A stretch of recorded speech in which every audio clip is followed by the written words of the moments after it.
Сегодня в выпуске февральское совещание в Мегино-Кангаласском улусе. Мульттерапия. В рамках работы февральского совещания работников образования Мегино-Кангаласского улуса руководители детских общественных объединений, педагоги, организаторы представили общественности и обсудили современную модель и перспективы развития дополнительного образования в Мегино-Кангаласском улусе. Работа велась по 6 секциям, одна из которых была посвящена развитию модели инклюзивного дополнительного образования. Мы считаем, что дополнительное образование имеет очень большую роль в развитии ребенка-инвалида, ребенка с АВЗ. Поэтому мы сами решили провести секцию «Роль дополнительного образования в развитии ребенка-инвалида». Если мы будем с ними заниматься, ребенок-инвалид, как мы знаем, и ребенок с АВЗ, не все умеют читать хорошо, писать, считать. Поэтому если с ними заниматься пением, танцами или наоборот театрализованным каким-то спектаклем, составлением спектакля, то ребенок может очень хорошо развиваться. В рамках секции выступали преподаватели, кто успешно внедряет в свою практику инклюзивный подход. Своим опытом поделились и представители благотворительного фонда «Харысхал», руководитель инклюзивных проектов Юлия Андросова и руководитель инклюзивной театральной студии «Маленький принц» Ольга Захарова. Я для себя выделила такой момент, что с такими детьми надо заниматься.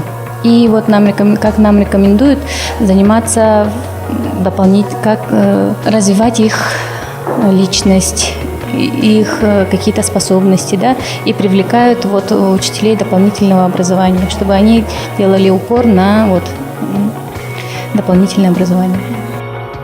Как мы уже рассказывали, инклюзивное образование активно внедряется в нашей республике, предоставляя возможность каждому ребенку реализовать свои потребности в развитии и равные права в получении образования. Включение ребенка с особыми образовательными потребностями в массовую образовательную среду значительно усиливает потенциал развития и самоопределения такого ребенка в условиях современного образования.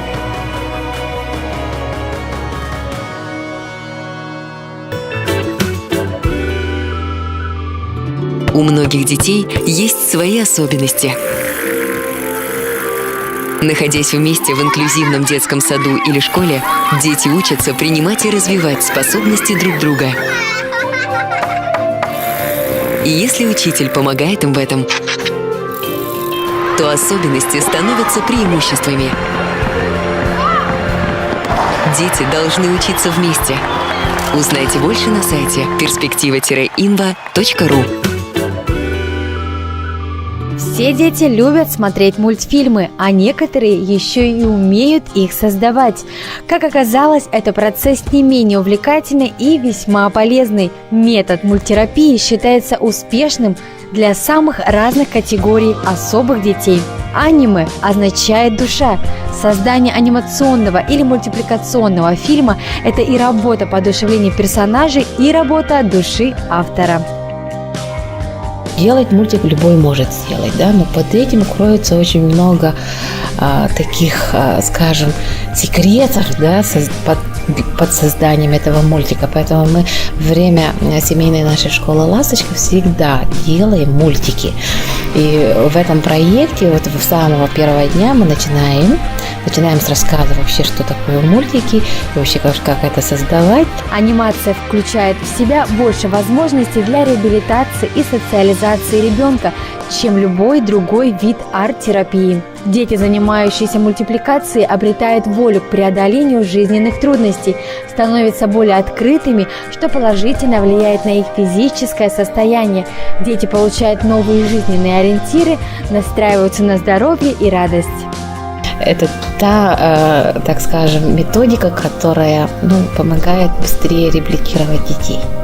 Потому что каждый ребенок должен видеть свой результат труда и должен хвалиться этим. В 2012 году по инициативе благотворительного фонда «Харысхал» была организована инклюзивная медиа-анимационная студия «Чудеса кино» в городе Якутске. Надо отметить, что на сегодняшний день в России всего 5 подобных студий. «Чудеса кино» стала 6-й.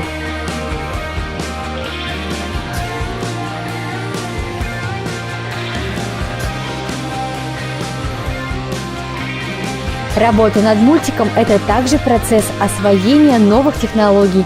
В условиях нынешнего информационного технологического процесса дети с особенностями, владеющие компьютерными технологиями, не чувствуют себя оторванными от мира.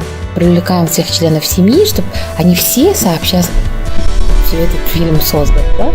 И каждый член семьи, он говорит свое видение вот этого фильма, каким оно должно быть, да, и получается, они по ходу тоже учатся слышать друг друга и учатся идти на компромисс.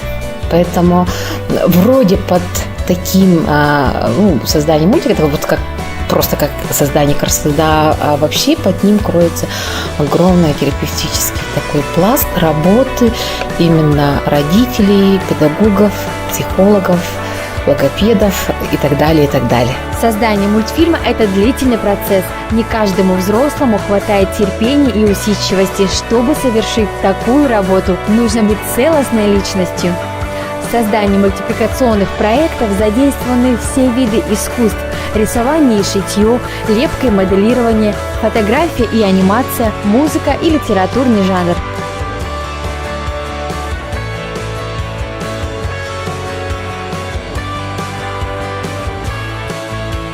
Анимация играет в нашей жизни большую роль. Большую роль, потому что, во-первых, это развитие фантазии. Ребенок общается с такими же детьми, которые тоже что-то любят творить, придумывать, что-то постоянно они в каком-то творческом поиске. Они даже мультики сейчас смотрят и как бы рассуждают не о теме мультика, а о том, как сделан этот мультик. Ну, то есть как профессионал. Ребенок более стал собранным, и у него как-то уже не просто там вот какие-то фонтанируют идеи, а уже какой-то сюжетная линия единая такая идет. Он уже серьезно задумывается над тем, о чем должен быть мультик. То есть он не должен просто вот этот вот увеселительный сюжет, да, а как с какой-то поучительной, может быть, мыслью. «Звездные войны». А почему ты решил вот создать мультик вот именно по такому фильму? Потому что я люблю космос и фантастику и Звездных войн. Ну, расскажи нам немножко, как проходит твой процесс создания мультфильма. Что ты сейчас делаешь? Я делаю из пластилина своих героев. Сейчас я делаю из пластилина Кайло Рена. Можно ли делать мультфильм? Несложно. А что тебе больше всего нравится при создании мультфильма? Какой именно момент? Когда я делаю из пластилина мультгероев. Мой ребенок, Славинская Полина, уже 4-й год занимается в студии «Чудеса кино» в Харысхале. Ходит сюда с удовольствием. Хоть с истоков как только образовалась эта студия, мы с самого начала ходим. Во-первых, это самое главное, что позитивные эмоции ребенок получает. Это самое главное, это тоже как лечение. Здесь она очень много познает и рисование учится, и лепки, и рисование не просто, что там вот они рисуют разными там красками, а еще и техники на воде. Техника эмбро называется. Чем еще это хорошо? Тем, что хорошо развивается фантазия у ребенка. Например, первый мультик она создала, выучила стихотворение во 2 классе. И ей понравилось, она все ходила, смеялась, рассказывала, потом говорит, а можешь мне мультик по нему сделать? И сделала мультик. Я сейчас работаю про дельфинов. А почему ты решила создать мультфильм вот о дельфинах? Потому что они мне нравятся. И я сама ездила на дельфинотерапию и хочу про них мультик сделать. Я просто буду говорить про дельфинов, что там они делают, какие у них характеры. Что они могут, какое они чудо творят. Они лечат детей там.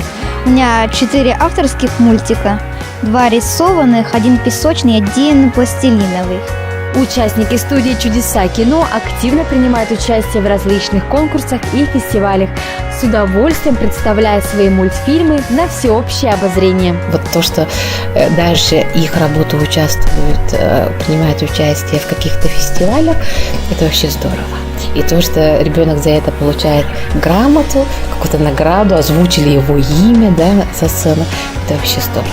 Таким образом мы повышаем самооценку наших детей. То, что, может быть, им в этой жизни вообще не хватает. Оценка со стороны других людей.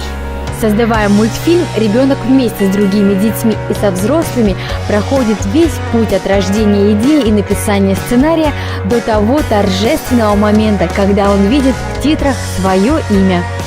Это ценнейший опыт для маленького человека – почувствовать себя создателем другой реальности, в которую ты вложил свой труд и свои эмоции, а она жила и живет. Для многих детей это едва ли не первый опыт позитивного предъявления себя миру, и большая вероятность, что это ощущение станет затем стержнем будущего взрослого. Ходит наша бабушка, палочка стуча, говорю я бабушке, вызови врача. Выпьешь ты лекарства, будешь ты здорова, если будет немного горько, ну что же тут такого, ты потерпишь чудочку. А уедет врач, мы с тобой на улице поиграем в мяч. Будем бегать, бабушка, прыгать высоко. Ну что же тут такого, это так легко. Стань частью большой семьи благотворительного фонда Харысхал. Заполни анкету на сайте fondharyskhal.ru или по адресу город Якутск, улица Пушкина, 31, кабинет номер 7. И вы всегда будете в курсе всех тренингов, семинаров и проектов Харысхала. Сможете получать бесплатные консультации юриста, психолога и других специалистов. А на Новый год вас ждет подарок от благотворительного фонда Харысхал. Все подробности по телефонам 40 20 68. 40 20 69. Каждый ребенок уникален, и у каждого свой способ восприятия мира. В этом главный принцип инклюзивного образования. Инклюзивное образование – это возможность любого ребенка получать знания по программе с индивидуальным подходом. Это значит, что ваш ребенок получит равное внимание с учетом его особенностей и возможностей. Выбирая школу для своего ребенка, проверьте, есть ли в ней инклюзивный подход. Дети должны учиться вместе.